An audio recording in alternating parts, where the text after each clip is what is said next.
O final da Idade Média ficará marcado entre nós, a partir dos inícios do século XVI, por um apego ao mundo clássico, por esta vontade de fazer renascer a cultura, as mentalidades, também a arquitetura e a arte clássica. É o Renascimento. E entre nós, na área metropolitana do Porto, em Portugal, o local onde vamos ver emergir as primeiras obras renascentistas é exatamente aqui, na Foz do Douro. É aqui que têm lugar, de facto, as obras pioneiras do nosso Renascimento. E é verdadeiramente notável se pensarmos que esta pequena capela farol, a de São Miguel o Anjo, foi aqui erguida em 1527, muito pouco depois de, no estuário do Tejo, ser construído a Torre de Belém, um dos expoentes máximos do estilo arquitetónico e artístico que então dominava entre nós, o manuelino.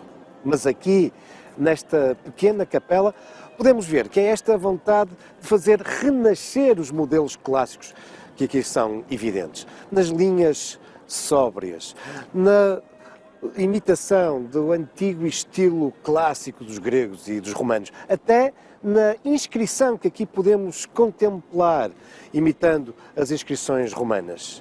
Uma inscrição onde é referido o homem que aqui mandou erguer esta capela, Dom Miguel da Silva, um bispo que a poucas centenas de metros foi também responsável pela construção de um outro marcante edifício renascentista.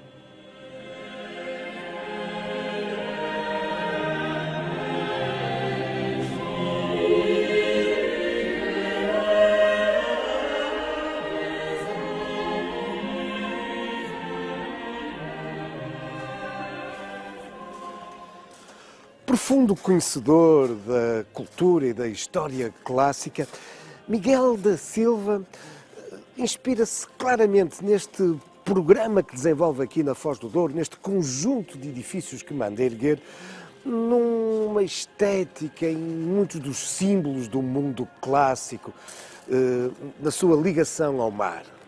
Há claramente aqui alguma influência do mausoléu de Halicarnasso, do Colosso de Rhodes, do farol de Alexandria. E é de facto um projeto ambicioso, que não se fica pela Capela Farol de São Miguel o Anjo. Nessa mesma altura em que constrói a capela, entre 1527 e 1528, Dom Miguel da Silva vai também mandar erguer, não muito distante da capela, esta igreja, a igreja de São João Batista da Foz. Aquela que acaba por ser a primeira igreja renascentista do nosso país. E sim, essa preocupação em fazer renascer também na arquitetura as linhas do mundo clássico são bem evidentes neste templo. Observemos, por exemplo, não só os entabelamentos, mas também as colunas, claramente inspiradas nos modelos clássicos, e até a forma e a cúpula da Capela-Mor. Mas como é que a primeira igreja renascentista do nosso país está assim em ruínas, totalmente destelhada? Bom, a verdade é que a igreja não foi utilizada há muito mais de 40 anos. Com efeito, em 1567, a rainha Dona Catarina, importa explicar que era a rainha viúva do rei Dom João III, o seu filho havia morrido antes do monarca e por isso o herdeiro era o neto, Dom Sebastião, mas enquanto este não atingisse idade para reinar, era a rainha viúva que era a regente. É ela, Dona Catarina, que faça uma série de ataques piratas às embarcações portuguesas e até ao possível desembarque na nossa costa, manda construir uma série de grandes fortalezas na foz dos grandes rios, incluindo aqui, no Douro. Ora, o lugar mais estratégico da Foz do Douro estava ocupado por esta igreja, que por isso vai ser sacrificada, porque à sua volta vai ser erguido o Forte de São João da Foz.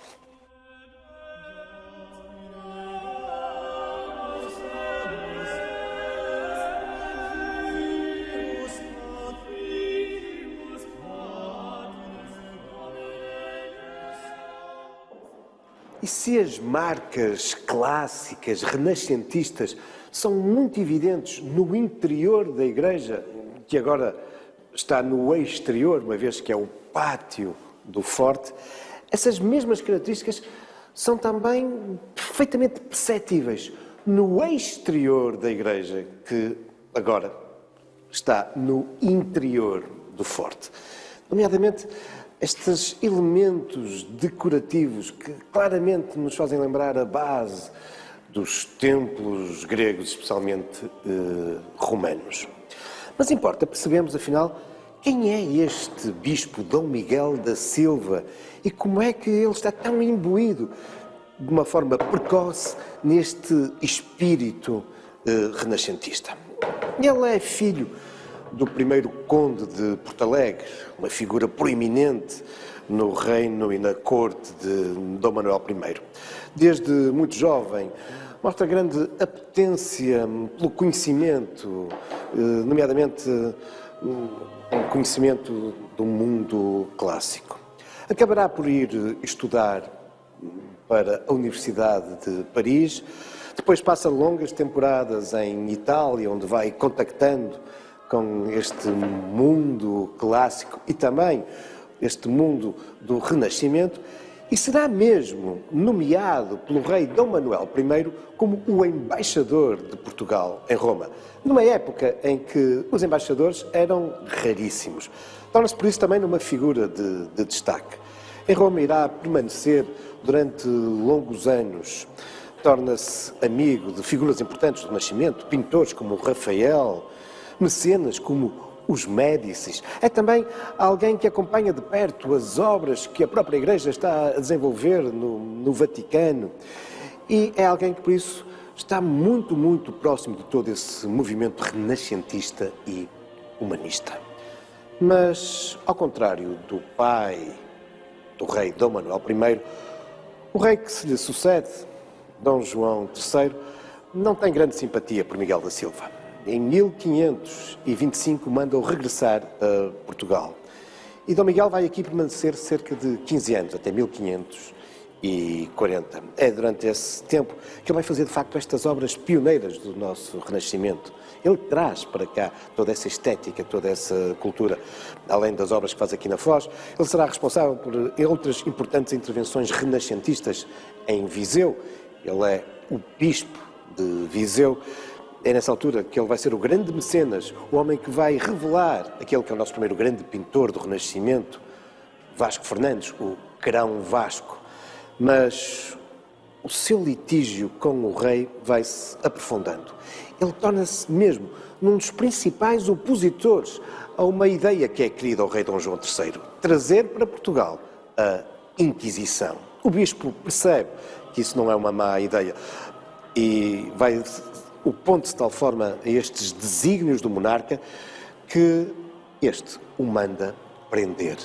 Mas Miguel da Silva sabe disso algumas horas antes de os emissários do rei chegarem a Viseu e por isso foge para Roma, onde viverá o resto da vida no meio dessa cultura clássica e renascentista, junto de pintores protegidos pelo Papa e por todo este mundo da arte, de que ele foi, entre nós, um dos pioneiros, nomeadamente, da arte renascentista.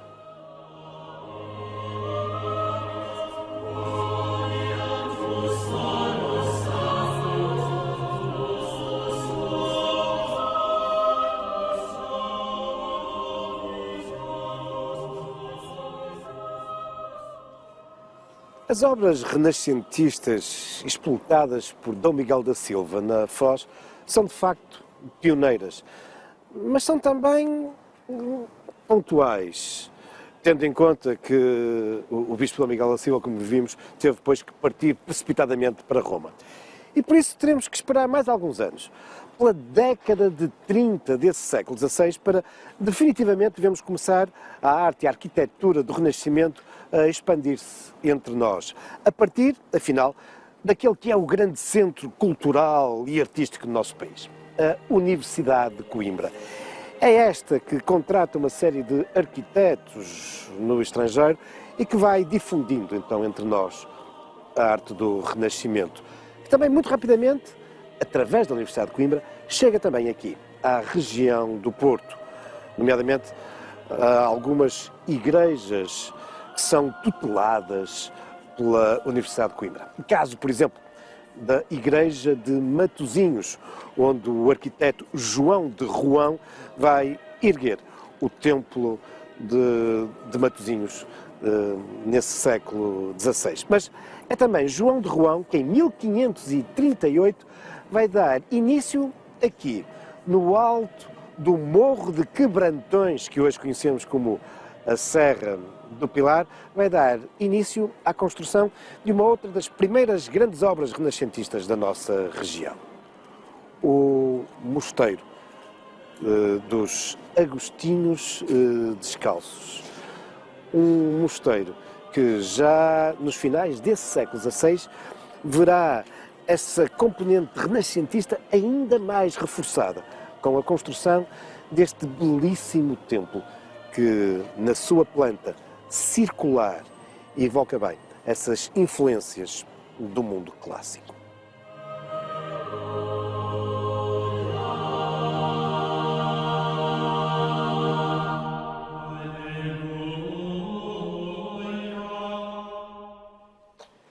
E é esse mesmo mundo clássico que está bem expresso aqui no claustro, nestas colunas claramente inspiradas nesse mundo grego e romano, ou então aqui na cobertura do claustro, de um mosteiro que tem uma origem muito interessante.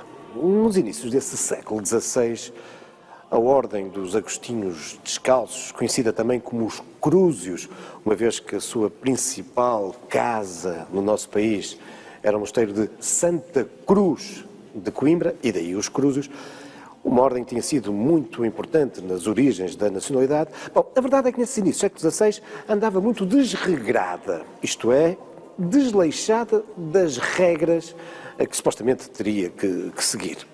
E por isso o monarca, Dom João III, vai promover uma profunda reforma nesta ordem religiosa para, de novo, colocar os monges nas devidas regras. Mas, pelos vistos, havia alguns mosteiros onde a situação era de tal forma desregrada que o rei entendeu que esses mosteiros deviam ser encerrados. Caso, aqui relativamente perto, do mosteiro de Grijó. E os monges deveriam ser daí retirados e colocados num mosteiro construído de raiz, mais próximo de um grande centro onde estivessem mais facilmente sob a vigilância das autoridades civis e religiosas. E é assim que nasce, então, a partir de 1537, este mosteiro no alto do Morro de Quebrantões, com esse projeto já renascentista, como vos dizia, de João de Roão e Diogo de Castilho. E nesta altura, provavelmente, já repararam que este claustro do mosteiro nos apresenta uma característica rara. É, de facto, única no nosso país. E, uma vez mais, tem tudo a ver com essa estética do Renascimento, com esse apego aos modelos clássicos. É que, ao contrário do que é habitual em todos os mosteiros e conventos, o claustro, este pátio fundamental na vivência destas comunidades monásticas, de onde se abrem as portas que dão acesso às celas, aos refeitórios, à igreja, regra geral, estes pátios, estes claustros são quadrangulares ou retangulares. Mas aqui estamos perante um claustro tal como a igreja, de forma circular. E contíguo à igreja, em planta, ele acaba por formar como que um oito.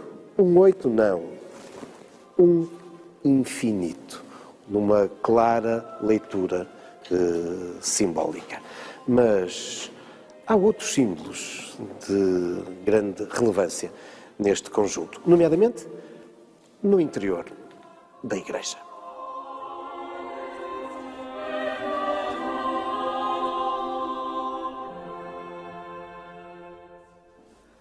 Na segunda metade do século XVII, continuam a registar-se fortes influências espanholas decorrentes daquilo que havia sido entre 1580 e 1640, o domínio filipino. Influências até do ponto de vista religioso. É com efeito nessa altura que grandes devoções espanholas entram claramente no nosso país. Caso de Nossa Senhora de Guadalupe e, muito especialmente, daquela que é a mais importante devoção mariana em Espanha. A Nossa Senhora do Pilar, Nuestra Senhora del Pilar, que representa iconograficamente Nossa Senhora naquele que é o seu primeiro milagre, o milagre da bilocação. Ela está simultaneamente em dois sítios ao mesmo tempo, na Judeia e aqui na Península Ibérica, onde se encontra com Santiago de Compostela. Um encontro que tem a particularidade de Maria falar para Santiago do alto de uma coluna, de um pilar, e daí a Nossa Senhora do Pilar. Ora, esta devoção vai ter como lugar marcante aqui na nossa região esta igreja, onde desde a segunda metade do século XVII este altar consagrado a Nossa Senhora do Pilar passará a ser de grande referência. Tanto que a igreja do Mosteiro de São Domingos começará mesmo a ser conhecido como a igreja de Nossa Senhora do Pilar. E o Morro de Quebrantões passará a partir daí a ser conhecido como o Morro da Senhora do Pilar, ou apenas e só o Morro ou a Serra do Pilar.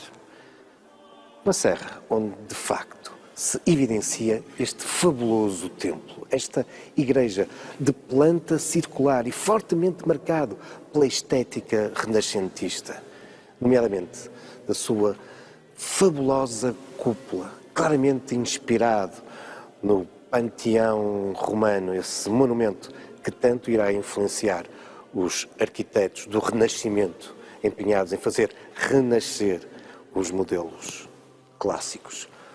Uma cúpula que possui no seu topo um zimbório belíssimo. Vamos até lá.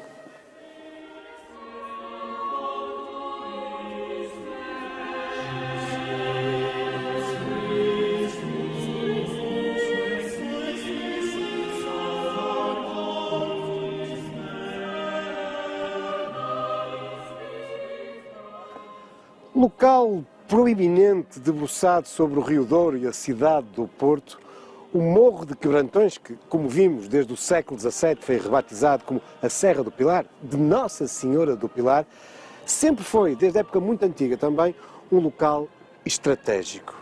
E é por isso que, ainda hoje, aqui, o zimbório da Igreja da Serra do Pilar esteja sob a tutela militar. É, de facto, impressionante o domínio visual que daqui possuímos, nomeadamente sobre o Porto. E é ali que podemos contemplar os campanários de uma outra famosa igreja do Renascimento, a Igreja dos Grilos.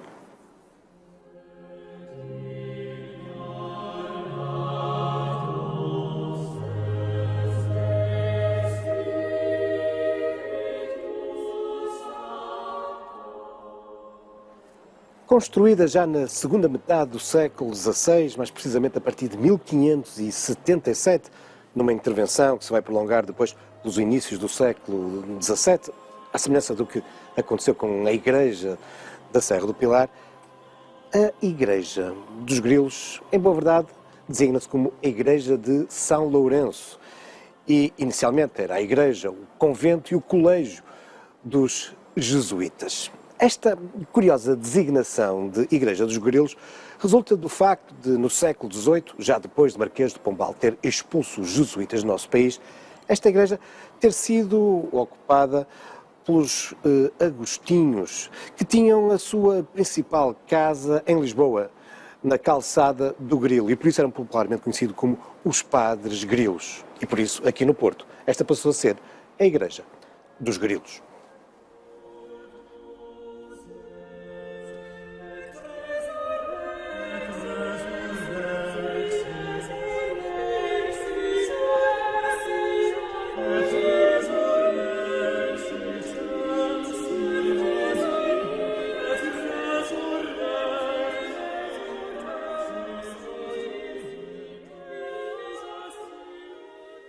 Não foi fácil a construção desta igreja de São Lourenço. Com efeito, ao contrário do que era costume, Os jesuítas não conseguem obter grandes apoios da parte dos habitantes da cidade, e muito menos da Câmara Municipal, que estava sempre disponível para ceder terrenos, apoiar a construção das ordens religiosas que queriam construir novos mosteiros e conventos na cidade. E porquê esta resistência do Porto e da sua Câmara à fixação dos jesuítas? Bom, isto mesmo é explicado nas atas da Câmara da época. É que a cidade temia que, se os jesuítas aqui se instalassem, iriam desenvolver um colégio, coisa que de facto irão concretizar. Ora, o colégio, nessa altura, era frequentado pelos filhos dos nobres. E a cidade, muito ciosa das suas prerrogativas, sempre muito avessa à presença de fidalgos no interior das muralhas do burgo, não queria um colégio, porque temia que depois os fidalgos viessem aqui visitar os seus filhos. A verdade, no entanto, é que a igreja acabará mesmo por ser construída, em grande parte graças à dádiva, à doação de uma importante figura da região, o Balio de Lessa do Balio, cuja sepultura podemos contemplar num espaço de destaque da igreja, a sua Capela-Mor.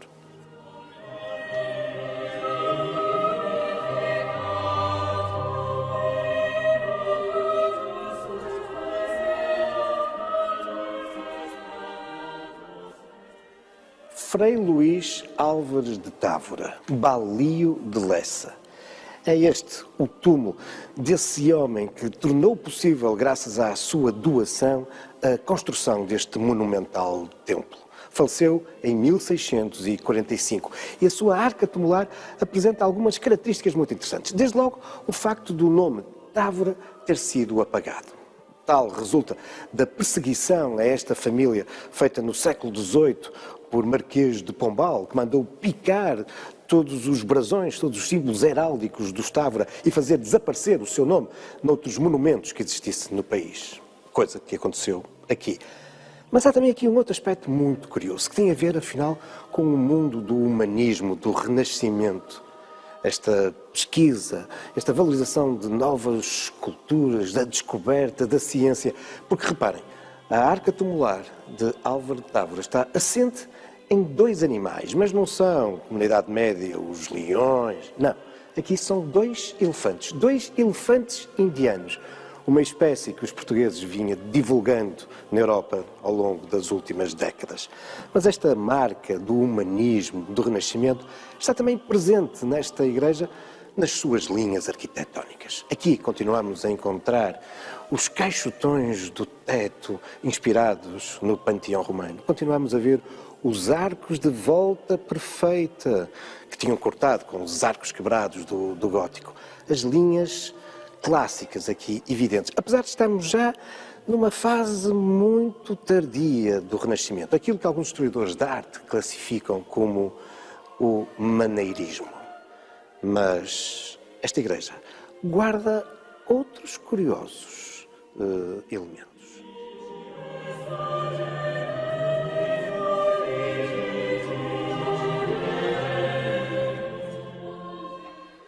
E entre esses outros elementos de interesse artístico e patrimonial, destaca-se este fabuloso altar repleto de bustos relicários. É uma obra fabulosa, das melhores que existem em talha dourada na cidade do Porto. Sim, em talha dourada. Uma peça exuberante, rica, dinâmica, já do barroco.